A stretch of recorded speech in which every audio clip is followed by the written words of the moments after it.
Hello, everybody.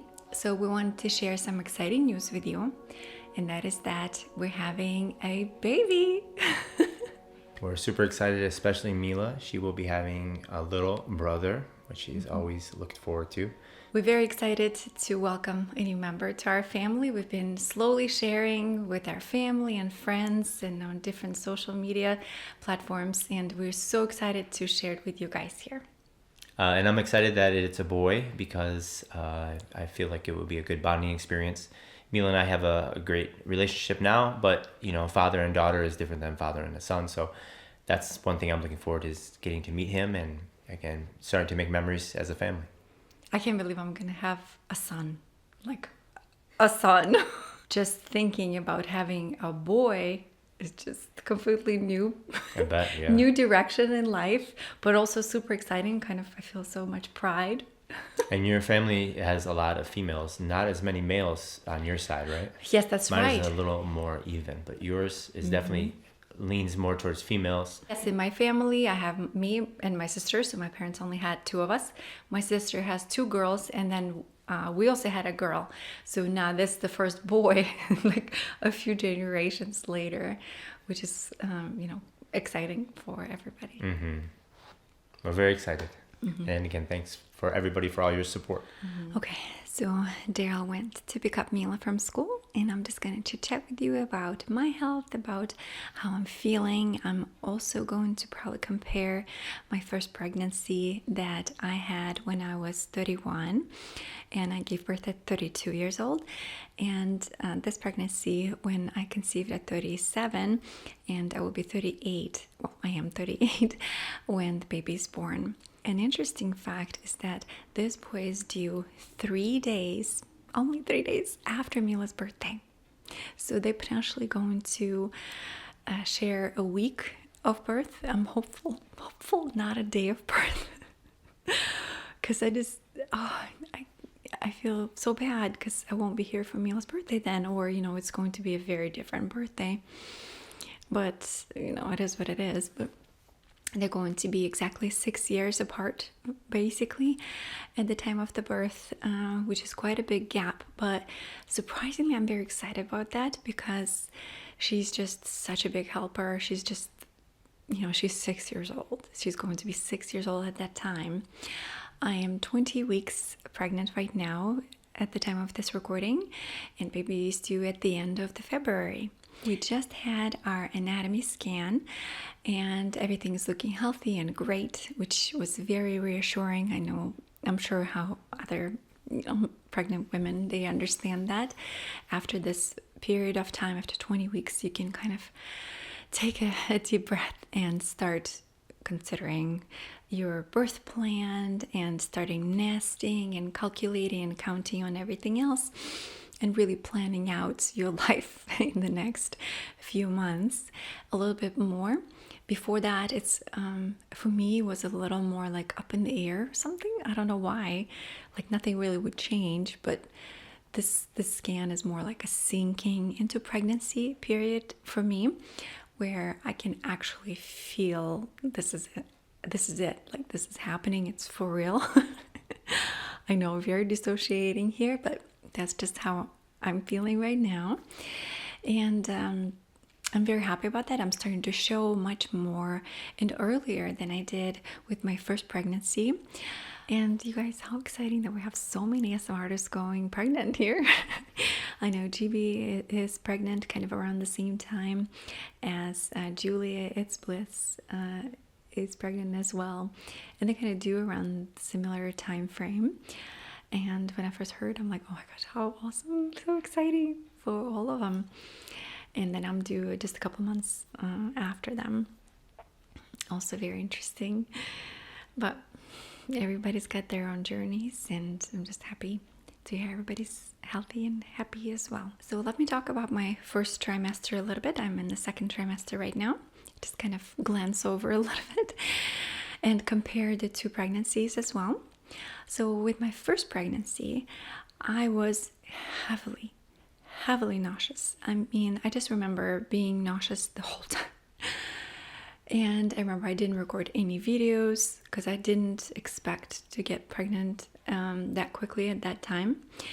And I was not prepared with any videos. So if anybody remembers that summer 2018, I didn't post for like 2 months straight. Maybe I post like one video or two maybe on the few days that I felt okay. But the rest of the time I was a mess. I remember I used to sleep all the time. We were in the rental house and our AC was not working in summer.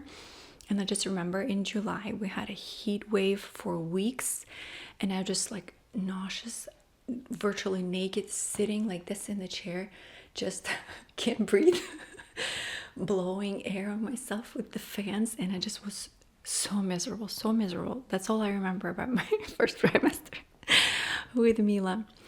And I could only eat watermelon. I remember I could not drink water. Water would make me nauseous. It was so scary because I literally had to like just drink juices or very juicy fruits. So this time around, it was slightly different. I was very nauseous, but much more exhausted. This time I'm sleepy.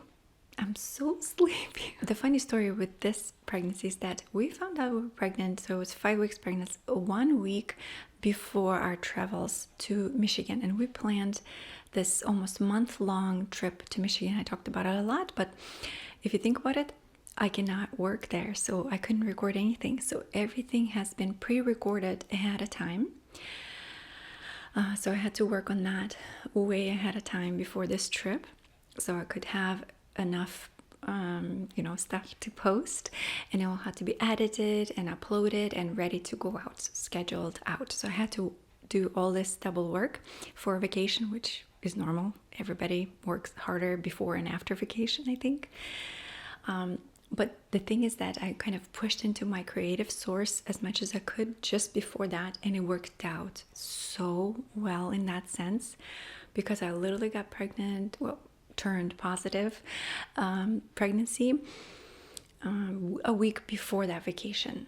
And so I found out like early June, middle of the June, and then we went on the trip, and the first week was beautiful, but the second week, like my week 6 until let's say week, I want to say 14, almost 15 this time around, I was nauseous and exhausted. And my first few weeks that are like really the worst, you really adjusting to this exhaustion and just kind of just slump in your body, just shutting down. And I was so nauseous the whole time. I felt so bad. I couldn't cook anything for my family. I like would literally breathe the other way because I could not cook. And everybody counts on me cooking, especially during vacation. So, but at least I had all this free time where I didn't have to work, and it turned out to be such a blessing. I know my vacation turned out to be as great as it could have been, but also it prevented me from stressing out. We had no organizations, no plans, no schedules to run. It was very relaxed. We were there mostly with Daryl's family, and we're just kind of enjoying the water, enjoying Michigan in July and June. It's so beautiful. The weather is like 75, 72 degrees and cool nights. And here in California, in Sacramento area, they had the hardest heat waves. They had like 117 for a few days in a row. And I just keep thinking, oh, what a blessing that we're not there. That at this time, I'm like, even though I don't feel great, but I'm in this bubble of comfort, to as much as it can be. So I felt, I don't know, I felt like it was truly a blessing, the whole thing, even though I started panicking how I'm going to fly and everything, But again, it turned out to be a blessing in disguise. So everything worked out perfect in that sense. And I didn't even see it coming because it's hard to plan things like that, So yes, so my first trimester was a bit nauseous and exhausted, and I slept a lot. a lot of people commented on how non-creative I am and how I'm like doing the same thing. I'm like, yes, I am. Be thankful because I don't want to do anything right now. And I'm pushing myself out of comfort zone and trying to do things as much as I can. And then the second trimester, I felt much better. I felt great. I barely have any aches or pains, which I'm feeling very blessed about. Like I have very, very, very minimal symptoms right now in the second trimester. I have like a foot pain, but only if I walk for a long time or something. Not even worth mentioning. I'm going to my physical therapist, the same one that helped me fix my back last year. I went to her again and I said, I'm gonna get bigger, and I'm already getting bigger. And my center of gravity is changing. Please give me a protocol that I can follow with this now attached to it, so I can continue my exercises to prevent any back pain and just kind of to strengthen my body for birth, and then, let's face it, carrying a baby and a toddler eventually. So she was very kind, helped me a lot. Highly recommend going to a physical therapist. A lot of people recommend going to chiropractors, and I'm not discounting their work at all, but I have found, for me personally, physical therapy was it.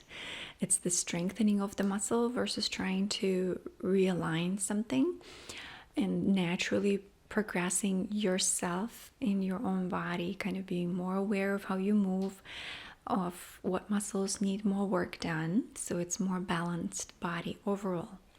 So I always will vouch for physical therapy during any kind of time of ailments of any kind with muscles or structure of your body. So yes, I'm very happy that I was able to do that too. So now I do my exercises, and like I said, I don't really have too many symptoms. I just have days when I'm very exhausted again, and I'm fighting it, but I can't. And I can't imagine again moms with like multiple little children who are like toddlers or still babies who are having another baby. I can't. How do you deal with it? Here at least I can tell me, okay, you sit and watch TV for an hour and don't bother me, please.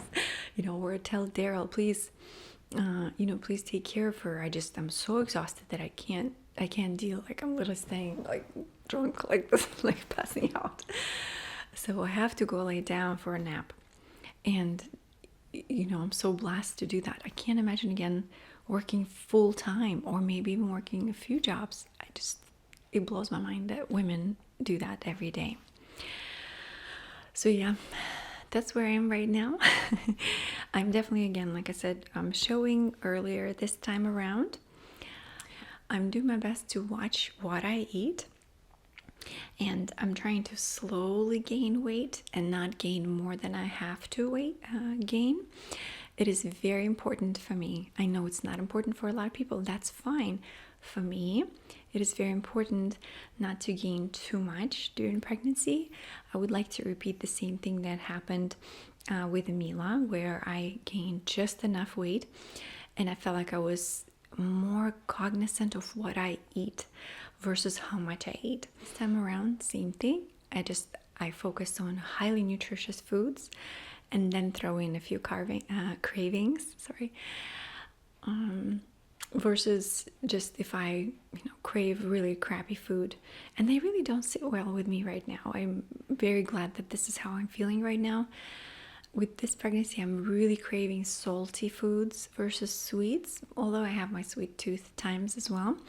But I was very surprised. From the very beginning of the pregnancy, all I want is tomatoes and pickled stuff, like olives, pickles, pickled carrots, like kimchi or sauerkraut. Like I want like this vinegar, salty flavor as much as possible. And I crave savory foods way more than I crave any kind of sugary sweet foods. And some foods are actually too sweet for me, which almost was never a thing before. With Mila, I remember I used to crave a lot of milk, like milky produce, like cheeses, yogurts. I would eat a lot of cottage cheese. I could not eat enough of like milk products. This time around, the only thing I can do as far as the milk products is just straight up like 1% fat milk. And I not force myself, but make myself drink that cup of milk once a day. And I don't want to, but I just know for calcium and for a lot of other reasons, I have to drink that milk. And I do it, I still enjoy it as much as I can. But like yogurts, cottage cheese, so hard for me to eat right now. For some reason, it's just not something I crave, even though it's one of the more healthy things to eat, I know. But I crave huge salads. I showed you before, like huge salads with just as much stuff in it as possible. I crave seafood like there's no tomorrow. I eat at least one tuna, like the canned tuna. I buy the safe catch, the one that has the lowest amounts of mercury, and it says that it's okay for pregnant, right on the package.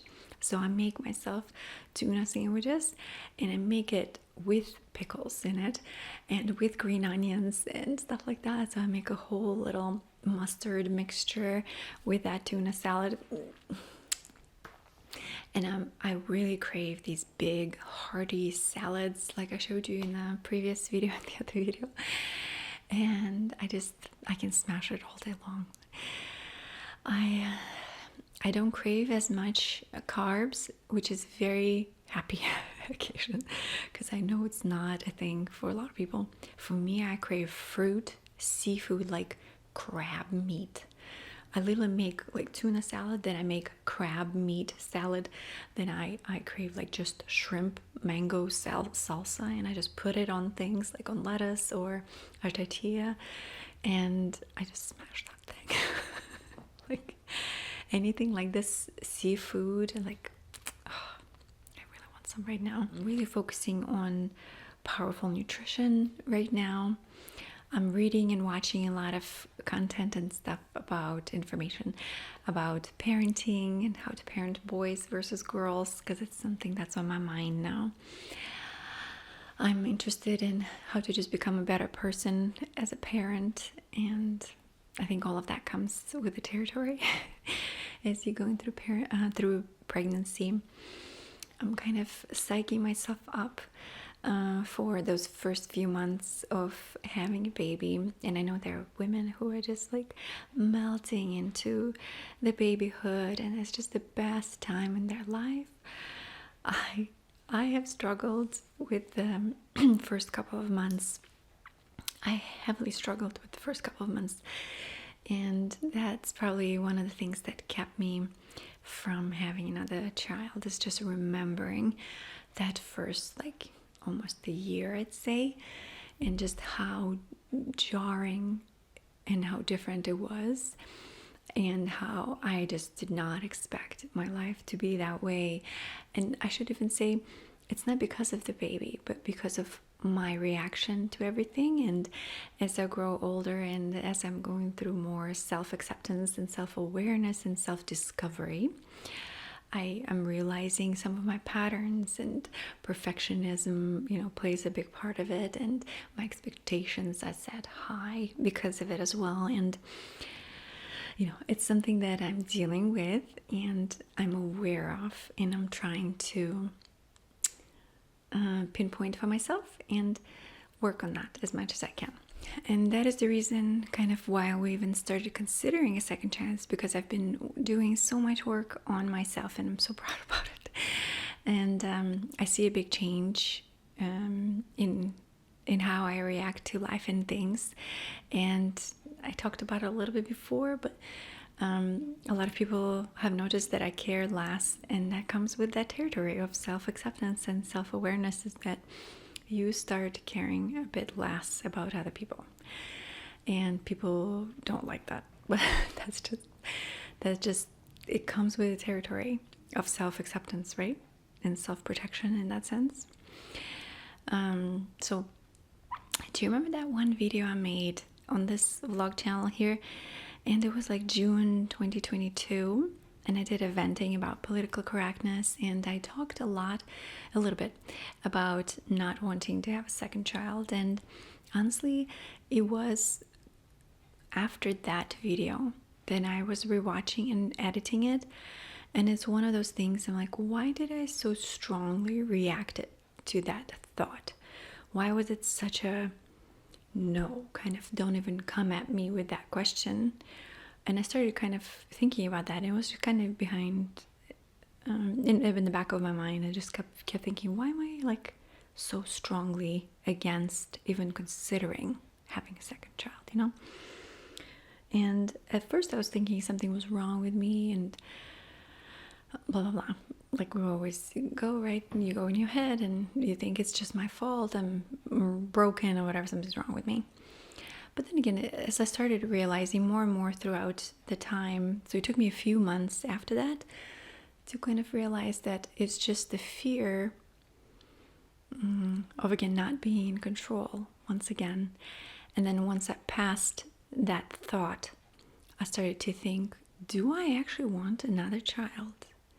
Or is it just the fear, that little traumatic experience that I had during the birth and then the first few months that threw me off so much, that kind of made me like have this jerk reaction to it. So honestly, I just had to like really deeply sit with these thoughts for a long time. Again, not just a month, a few months, almost 6 months.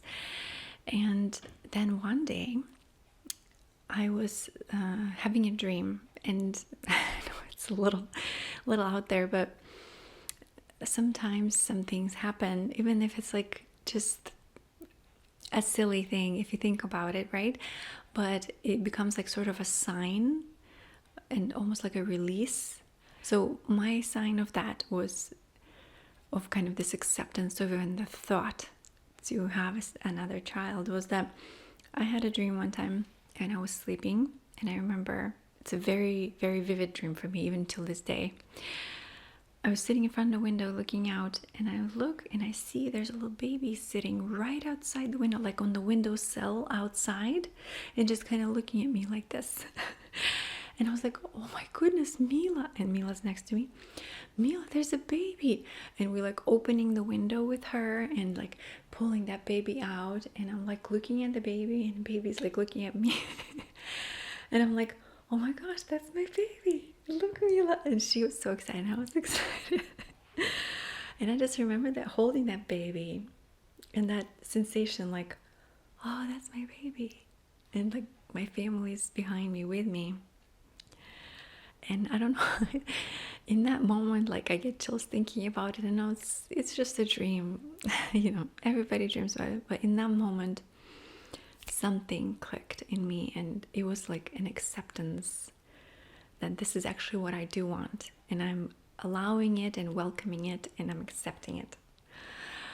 So after that dream, I started having a bit more actual thoughts about it. I'm like, okay, do I dare? Like I remember I was crying a lot about it, and like, but that's not, I don't think I can do that. Like, and the feeling of wanting it and almost needing it at this point versus not believing that that's what I want, because for so long I was so sure that this is not what I want. I'm one and done, forever and ever. But with this, it's just, you know, kind of washes over you. And Mila was about 3.5 years old at that time. And after Mila turned 3 is when I have started kind of finding back my way to myself. Again, I know different mothers, different feelings. Everybody feels different. I personally, like I said, I have struggled with identity, self-identity after Mila was born, and it has nothing to do with her. She's an amazing child. But me, myself, I didn't expect to go through such a transition in my life where I would be lost for so long. And there's no help virtually besides just self-rediscovery, which takes a long time. So after she turned 3 is when I actually started getting my groove back on. I started finding myself. I started taking care of myself better, understanding myself better, and kind of paying more attention to me. So partially it probably was because it just has gotten easier for me to be a mom that I wanted to be.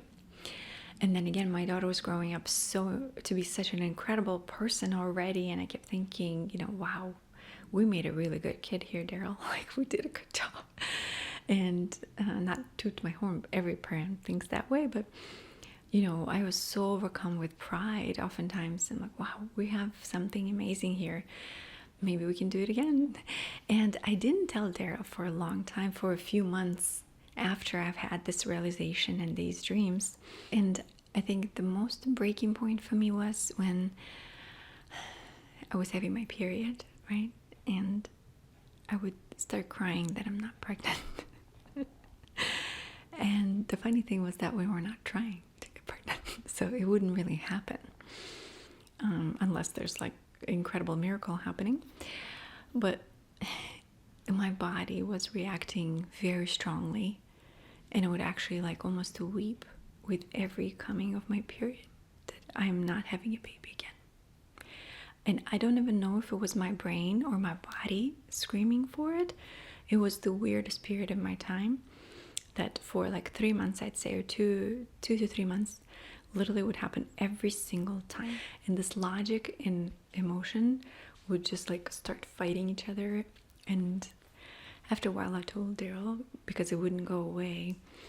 And I told him, and he's like, whoa, I didn't think we would even consider that. So like, hey, another child. I thought we were so set on absolutely no. And I'm like, I know, we were set. I was set on it very strongly. So then for a couple of months, I was kind of just kept going through the same cycle, through the same thing. My period would come, I would weep for a whole day. I would get very depressed. And the only thought in my head was that I failed again at having a baby. And I'm like, again, ain't nobody trying to get a baby here. It was the weirdest combination, again, of heart and mind fighting against each other or something. I don't know. I was going crazy. So the bottom line is, after a while, we started trying. Basically, we got both on board and we thought it through. We have calculated everything. Do we dare or not? And then we decided as a family to go with it. And I'll tell you more a little bit about the fertility journey of ours later. Okay. So,